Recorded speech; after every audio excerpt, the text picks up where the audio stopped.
Robertson. Thank you very much, Mr Speaker. The second reading, the stage of the bill at which we would normally be reflecting upon what people might have said when this bill went to Select Committee, when members of the public would have their opportunity to assess this bill in terms of its value to the country. And what, Mr Speaker, might those members of the public have said had they had the chance to have a look at this legislation?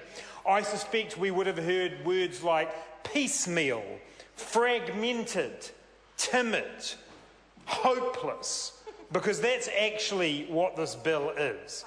Because this is meant to be, under urgency, the big moment of the National Party's budget, the transformational changes to our economy that will drive higher wages and better jobs.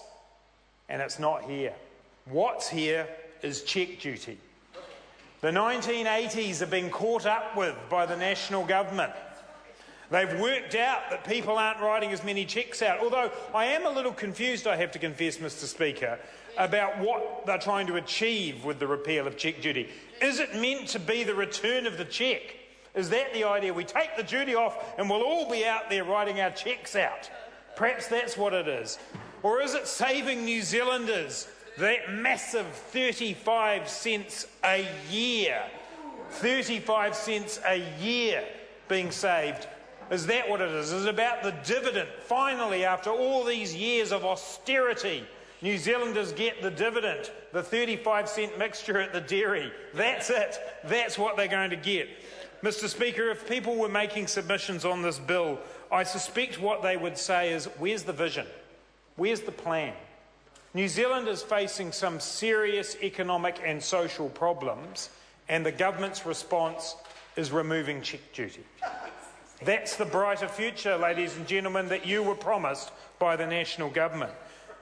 What we don't see in here is the way in which we will lift wages, that we will get better jobs. We have to diversify our economy. We have to add value.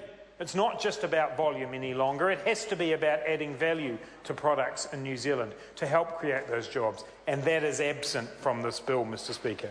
And perhaps submitters might have gone looking in the bill for how to reduce inequality, how to see that New Zealand becomes a fairer place. Surely the goal of any budget. And they come looking to the budget legislation passed under urgency and they find nothing. Now, the reason for that, Mr Speaker, is because there is nothing in the budget that will truly do that.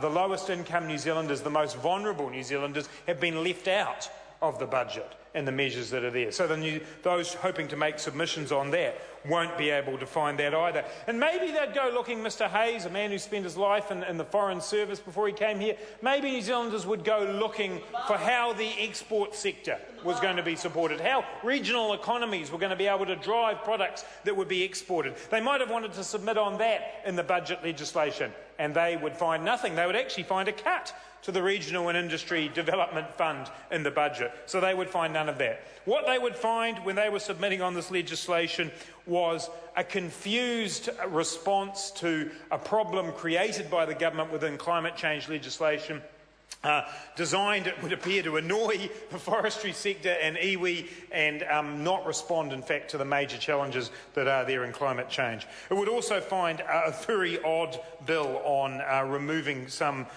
tariffs and changing some anti-dumping legislation. I do note, as we will come to this in the committee stages, that the government's belief that the housing crisis will be solved by plasterboard, varnish and nails being a little bit more affordable is somewhat remarkable, Mr Speaker, from this government. So, Mr Speaker, in this second reading debate, really on this side of the House, we are deeply underwhelmed by what the government has brought before us. We strongly believe that as a country, New Zealand needs to address the economic and social difficulties that we have, the housing crisis, the inequality crisis, the absence of a plan to lift wages, the absence of a plan to create better jobs. None of that is solved by pieces of threadbare, piecemeal, fragmented legislation that the government has brought before the House. It is a deeply disappointing piece of legislation. Call.